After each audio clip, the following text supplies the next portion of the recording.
Harkafuunee akka moltan kabajamtoota daawwattoota keenya miidiyaa wiirtuurraa oduu galgala kanaa qabadhee isiniif dhiyaadheen jira. Oduu isinitti himuun kan isin faana turu ani Lubee Girmaati.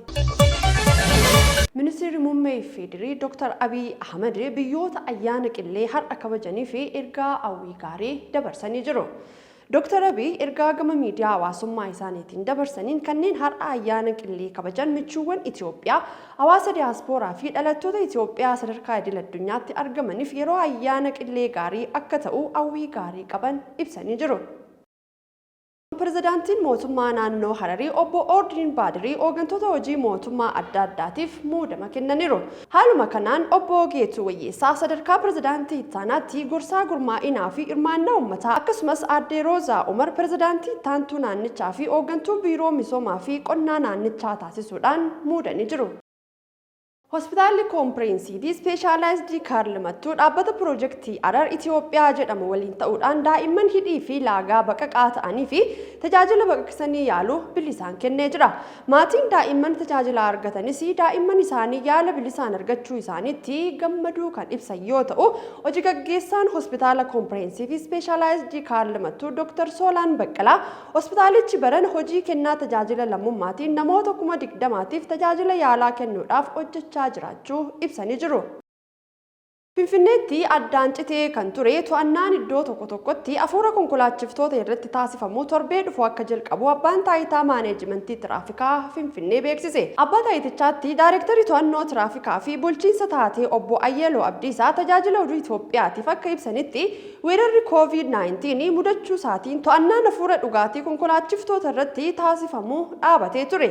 Akkaataa odeeffannoo dhaabbata fayyaa addunyaa fi ministeera fayyaatiin yeroo ammaa qorannoo afuuraa taasisuun akka danda'amu kan mirkanaa'e yoo ta'u, Itoophiyaatti balaan tiraafikaa irra caalaa dhuganii oofuudhaan akka mudatu odeeffannoowwan argaman ni heeru.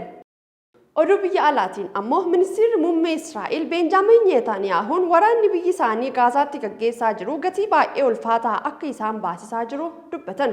Dabalanni isaa akka taanutti isiniif dhiyaata. Ministeerri muummee Israa'el Benjaamin Netaniyaahuun waraanni biyyi isaanii Gaazaatti gaggeessaa jiru gatii baay'ee ulfaataa akka isaan baasisaa jiru dubbatan. Waraanni biyyattii guyyoota lamaan darban loltoonni Israa'el hedduun ajjeefamuu isaanii kan beeksise yoo ta'u, Israa'el humna waraana ishee lafoo gara Gaazaatti erga galchite as loltoonni 154 ta'an ajjeefamuun gabaafame. Jimaatirraa eegalee loltoota 10 ol ta'an naannoo sana keessatti kan ajjeefaman yoo ta'u, sanbatni guyyoota hamoo baay'ee lubbuu itti dhaban keessaa isa tokko kan ture ta'us garuu waraanichi itti fufuu malee filannoon biraa hin jiru kan jedhan ministeerri muummee Israa'el Benjaamin Netaniyaahuudha.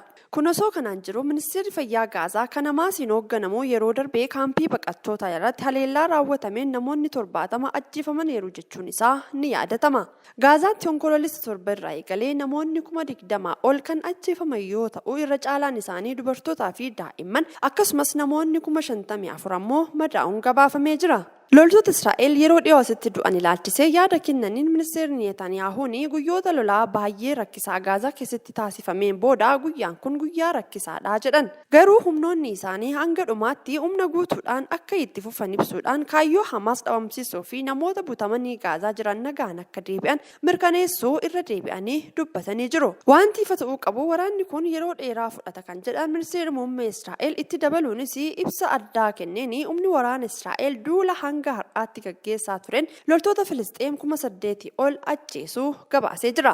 Duulli Israa'el kun kan eegalee loltoonni Hamaas onkoloolessa torba Gaazaa irraa gara kibba Israa'el qaxxaamuranii namoota 1,200 ajjeesuu fi gara 240 ammoo butanii erga fudhataniin boodadha. Michuu jabaa Netaniyaahu kan ta'anii pirezidaantii US Joo Baayidanii sanbata darbee ministeera muummee waliin haasaa bilbilaan taasisaniin namoota nagaatiif eegumsa taasisuun baay'ee murteessaa ta'uu dubbachuu isaanii White House beeksisee jira.